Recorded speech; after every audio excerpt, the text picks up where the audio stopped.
Semuanya, Assalamualaikum warahmatullahi wabarakatuh. Bertemu lagi dengan saya, Ibu Intan, pada mata kuliah Manajemen Pemasaran. Kita langsung aja ya, masuk ke bab 1. Di sini mengenai mendefinisikan pemasaran untuk abad ke-21. Wah, siapa nih yang belum pernah ke pasar? Rasa-rasanya semuanya udah pernah ya ke pasar. Nah, pemasaran yang baik itu seperti apa sih? Pemasaran yang baik itu adalah bukan sebuah kebetulan ya, adanya pasar, tetapi melainkan hasil dari perencanaan dan pelaksanaan yang cermat. Pemasaran juga disebut loh sebagai seni sekaligus ilmu. Di situ ada ketegangan ya yang terus-menerus antara sisi terformulasikannya dan sisi kreativitasnya. Nah, kita langsung saja yuk. Ada apa ya di dalam pemasaran ini? Di sini kita akan membahas ruang lingkup. Definisi menurut American Marketing Association bahwa fungsi pemasaran itu adalah fungsi organisasi dan serangkaian proses untuk menciptakan, mengkomunikasikan, dan memberi nilai kepada pelanggan dan untuk mengelola hubungan pelanggan dengan cara yang menguntungkan organisasi dan pemangku kepentingannya loh. Nah, kalau menurut definisi manajemen pemasaran merupakan seni ya dan ilmu memilih pasar sasaran dan meraih, mempertahankan, serta menumbuhkan pelanggan dengan menciptakan, menghantarkan, dan mengkomunikasikan nilai pelanggan yang unggul. Menarik ya, di sini juga ada seni, sebab di situ ada kreativitasnya loh. Oke, kita lihat lagi slide berikutnya. Di sini ada 10 tipe entitas yang dipasarkan, seperti barang, jasa, acara, pengalaman, orang, tempat, properti, organisasi, informasi, dan juga ide. Kita bahas kupas-kupas satu-satu ya, mengenai pertama itu adalah barang. Nah, kalau barang sih udah banyak ya, barang tuh seperti apa sih? Iya, seperti makanan segar, kemudian ada kalengan, ada kemasan, kemudian ada TV, kulkas, itu kan semua adalah merupakan barang mobil, betul. Kalau jasa ya, di bidang jasa ya, misalnya ada salon, ada pangkas rambut, kemudian ada juga programmer ya, itu adalah termasuk ke pasar jasa, termasuk juga pengacara, insinyur, dokter gitu. Kemudian selanjutnya itu ada acara nih. Wah, ini acara seperti apa nih? Iya, betul ya, ada pameran dagang misalnya, ada pertunjukan seni begitu. Ada ulang tahun perusahaan, itu masuk ke pasar acara dan lain-lain. Kemudian ada pengalaman. Pengalaman itu misalnya seperti kalian pernah pergi nggak sih ke pasar malam? Wah, naik masuk ke rumah hantu, kemudian naik putar-putaran. Nah, itu kan seperti berkesan gitu, apalagi sama si doi. Begitu, itu menciptakan pengalaman, kesan. Gitu. Lalu ada pasar orang loh, maksudnya bukan jual beli orang ya, tetapi orang di sini maksudnya artis, selebritis. Nah, selebgram itu termasuk juga pasar orang. Kemudian tempat. Nah, tempat juga di sini seperti contohnya adalah, ayo siapa yang tahu? Iya, betul ya, di sini ada menarik misalnya seperti untuk turis ya. Nah, untuk wisatawan gitu, tempat-tempat seperti air terjun, itu juga pasar tempat loh. Kemudian kota-kota yang unik, kemudian kota-kota tua begitu. Itu disebut dengan pasar tempat. Kemudian selanjutnya ada properti. Kalau properti itu udah pasti ya pemukiman. Bukan hanya pemukiman juga loh. Nah, yang dimaksud dengan properti juga di sini ada properti finansial seperti saham dan obligasi. Lalu yang ke-8 adalah pasar organisasi. Pasar organisasi itu misalnya nih ya, kalau di Inggris itu ada program pemasaran Every Little Helps. Nah, di situ pemasar makanan ya. Di situ ada organisasi yang memang khusus untuk memasarkan makanan. Ada juga loh organisasi pertunjukan seni. Kalian mungkin kalau yang mau menikah, wah siapa sih yang nggak mau menikah? Semua pasti mau menikah ya. Pakai IO ya, event organizer. Nah, itu juga sekarang lagi marak-maraknya, tapi di tengah pandemi begini IO lagi merugi loh. Kasihan ya. Kemudian informasi yang ke-9. Nah, informasi ini maksudnya adalah seperti misalnya majalah begitu ya, itu kan juga koran begitu, itu adalah pasar-pasar informasi. Apalagi sekarang nih ada medsos banyak, YouTube apa, itu juga informasi. Apa yang ke-10 adalah ide. Nah, ide itu pokoknya ide itu mahal ya, maksudnya begini, kalau ide itu kan mengandung sebuah gagasan dasar ya. Misalnya contoh kayak di Revlon nih, kayak Revlon di pabrik, dia membuat kosmetik ya. Jadi dia juga bukan hanya menjual barangnya, tapi dia juga menjual harapan loh. Harapannya ingin wanita-wanita itu cantik, merona bibirnya gitu ya. Jadi cantik seperti selebritis, bibirnya merona merah mekar. Wah, pokoknya mantap. Kita langsung ke slide berikutnya. Itu dari 10 tipe entitas yang dipasarkan. Oke, ini ada pelaku loh dalam pemasaran. Pertama ada pemasar, marketer ya, yaitu seorang yang mencari respon, perhatian, pembelian, dukungan dari pihak lain.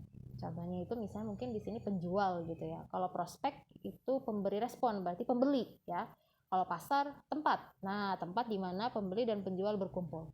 Kalau sekarang mungkin ada banyak sekali e-commerce marketplace ya. Nah, itu juga sama pemasaran online. Nah, ini di sini ada bagan-bagannya, mungkin kalian bisa mempelajarinya. Nah, gitu ya.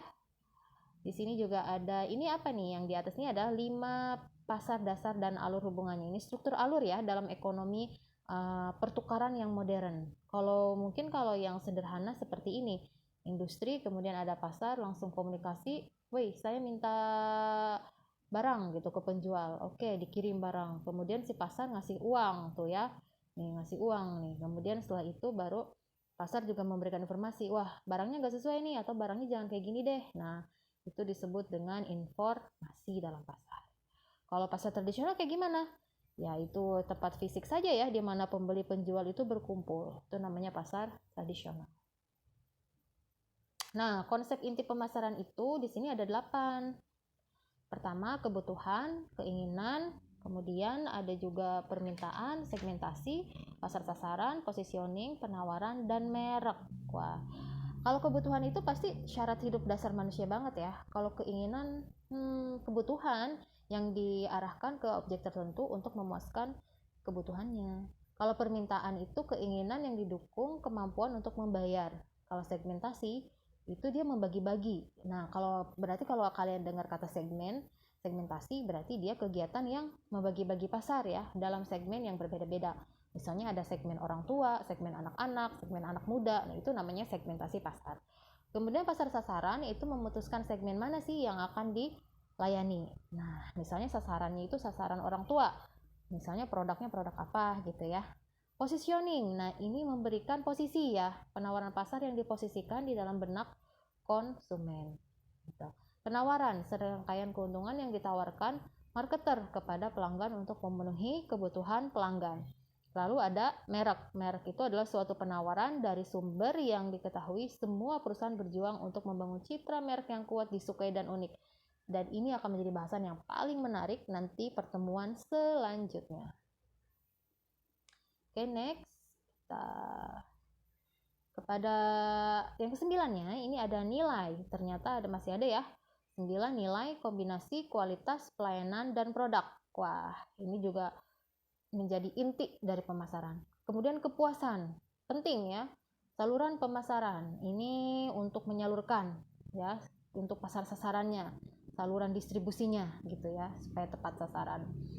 Kemudian rantai pasokan. Pasokan juga di sini untuk membentang dari bahan mentah hingga komponen sampai produk akhir yang dihantarkan ke pembeli akhir dan akhirnya dirasakan. Kemudian persaingan. Persaingan ini juga udah pasti ya di dalam dunia pemasaran. Kalian mungkin nanti bisa baca aja langsung di sini. Wah. Kemudian yang ke-14 lingkungan pemasaran. Di sini terdiri dari lingkungan tugas, para perilaku yang terlibat dalam produksi, distribusi, dan promosi, dan lingkungan luas juga seperti misalnya demografis, ekonomi, fisik, teknologi, politik, hukum, dan sosial budaya, itu juga termasuk kepada konsep inti pemasaran. Selanjutnya ini ada realitas pemasaran baru. Pasar sudah tidak seperti dulu lagi loh, karena pertama di sini ada kekuatan masyarakat juga ya. Yang paling utama, lahirnya perilaku, peluang, tantangan baru karena pasar telah berbeda secara radikal. Masyarakat sekarang udah banyak pengen maunya gitu, jadi ya harus menyesuaikan. Kedua, kemampuan baru konsumen. Nah, di sini perubahan loyalitas juga kepekaan konsumen karena memiliki kemampuan baru itu jadi harus disesuaikan juga gitu. Ini yang ketiga adalah kemampuan baru perusahaan. Di sini perpaduan kekuatan baru yang menghasilkan serangkaian kemampuan baru perusahaan. Itu juga perlu ada ya realitas pemasaran baru.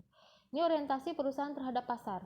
Di sini ada konsep awal pemasaran, misalnya di sini ada 5 konsep. Pertama, konsep produksi. Ini efisiensi, konsep produk, keunggulan produk, penjualan, agresivitas penjualan dan promosi. Lalu pemasaran berorientasi pada pasar. Kalau holistik itu perspektif dan integrasi. Khusus untuk holistik nanti akan kita jelaskan di pertemuan berikutnya. Nah, ini pemasaran holistik, misalnya saja ya, ini adalah bagan di mana memang pemasaran terintegrasi. Lalu ada pemasaran hubungan. Di situ ada pelanggan, saluran, mitra, kemudian ada pemasaran kinerja ya. Di situ ada etika, lingkungan, hukum, komunitas. Kemudian pemasaran internal itu terdiri dari departemen pemasaran, manajemen senior dan lain. Kalau terintegrasi itu ada komunikasi, ada produk dan jasa saluran. Oke, next. Ini komponen 4P dari bauran pemasaran. Ini yang paling terkenal. 4P pemasaran. Apa saja 4P? Pertama itu adalah produk. Terdiri dari ragamnya, kualitasnya, desainnya, fiturnya, nama merek, kemasan, ukuran, layanan, jaminan, pengembalian. Itu termasuk dalam P produk. Lalu ada P lagi adalah place, tempat ya. Tempat di sini saluran, cakupan, pilihan, lokasi, persediaan, transportasi. Wah, lokasi ini yang paling penting biasanya dalam pemasaran. Kemudian yang selanjutnya adalah P promosi. Promosi penjualan, periklanan, tenaga penjualan, hubungan masyarakat, pemasaran langsung. Nah, ini masuk promosi. Kemudian yang P selanjutnya ada price, harga ya, harga terdaftar, diskon, potongan, harga, periode pembayaran dan syarat kredit. Selanjutnya, tugas manajemen pemasaran itu mengembangkan strategi ya dan rencana pemasaran. Kalau kalian jadi manajer pemasaran, ini tugas-tugasnya nih. Kemudian yang kedua, menangkap pemahaman gagasan pemasaran. Nah, berhubungan dengan pelanggan harus bisa, harus juga membangun merek yang kuat, membentuk penawaran pasar, menghantarkan nilai, mengkomunikasikan nilai, menciptakan juga pertumbuhan jangka panjang. Nah, ini kebenaran dan kesalahan pemasaran. Nah, ini sebenarnya kalian bisa lihat kalau punya bukunya di Michael Petodaro ya. Di sini ada 10 dosa pemasaran yang mematikan. Apa saja itu? Mungkin nanti kalian bisa pause dulu, baru kalian bisa baca langsung di sini. Ini udah jelas banget dan ini nggak usah ibu jelaskan karena ini udah sangat paham sekali ya. Tuh, kalian bisa pause dulu. Set di apa namanya? Di pause, diketik, diklik, nanti kalian bisa baca. Oke? Karena waktunya terbatas nih ya. Lalu ini pertanyaan pemasaran biasanya di sini ada 14 pertanyaan. Kalian juga bisa di pause dulu mungkin nanti kalau ada yang kurang paham nanti bisa ibu tanyakan di sini ya. Nah, ini bagaimana kita membangun saluran, bagaimana kita menjadikan departemen lain, ini paling sering ditanyakan dalam diajukan dalam pemasar. Gitu ya. Oke, terima kasih semuanya. Sekian dari Ibu ya. Kalau ada yang tidak paham mengenai ini bisa kalian tanyakan nanti di tatap maya berikutnya. Terima kasih, saya Ibu Intan. Assalamualaikum warahmatullahi wabarakatuh.